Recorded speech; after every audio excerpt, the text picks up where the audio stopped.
గత ప్రభుత్వ తప్పిదాల్ని సెట్ చేసుకుంటూ ఆర్థిక ఇబ్బందులు ఉన్న సూపర్ 6 హామీలు చేస్తున్నామన్నారు సీఎం చంద్రబాబు. తూర్పుగోదావరి జిల్లా నల్లజర్లలో రైతన్న మీకోసం కార్యక్రమంలో పాల్గొన్నారు సీఎం.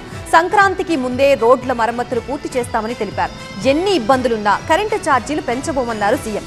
వ్యవసాయంలో యాంత్రీకరణ పెరగాలి, వ్యవసాయ ఆధార పరిశ్రమలు రావాలని ఆకాంక్షించారు సీఎం చంద్రబాబు.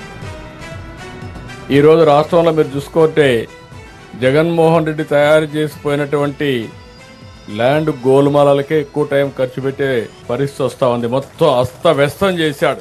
ఇష్టం లేకపోతే 22A కింద పెట్టాడు. 22A అనగానే అది గవర్నమెంట్ ల్యాండ్ అయిపోయింది. మీ తాత ముత్తాతల దగ్గర నుంచి నీ ఆధీనంలో ఉండే భూమి దుర్మార్గులు 22A కింద పెట్టి గవర్నమెంట్ భూమి అంటే ఇంకా దానికి అడ్డం లేకుండా పోయింది. ఇంకో పక్కన గోతులు పడ్డ రోడ్లన్నీ పూడ్చే పనిలో కూడా ఉన్నాం. ఒకప్పుడు మీరు చూసారు రోడ్లు ఎంత అధ్వానంగా ఉన్నాయో. మొన్నే చేశాం, మళ్ళీ ప్రాబ్లమ్స్ వచ్చాయి, వర్షాలు వచ్చాయి, మళ్ళీ ఆదేశాలు ఇచ్చా.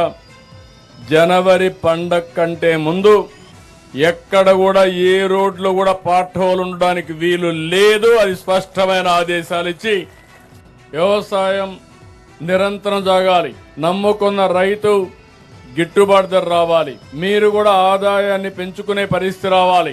నేను చాలా సమస్యల పరిష్కారం చేయగలుగుతున్నాను. రైతు సమస్యలు మాత్రం కొంచెం సమయం కూడా పడుతుంది.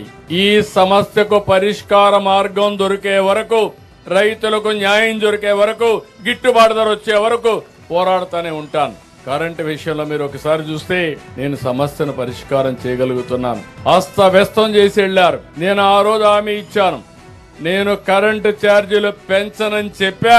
కరెంటు ఛార్జీలు పెంచనని మరొకసారి మీ అందరికీ విజ్ఞప్తి చేస్తున్నా. నిన్నే రివ్యూ చేశాను. రైతులకు బాగా రేటు అందరూ ఆ పంట వేస్తారు. మన ఆంధ్ర వాళ్ళు ఎంత గొప్ప అంటే ఒక ఆయన రైస్ మిల్ పెడితే ఆ ప్రాంతం అంతా రైస్ మిల్ పెట్టేస్తారు.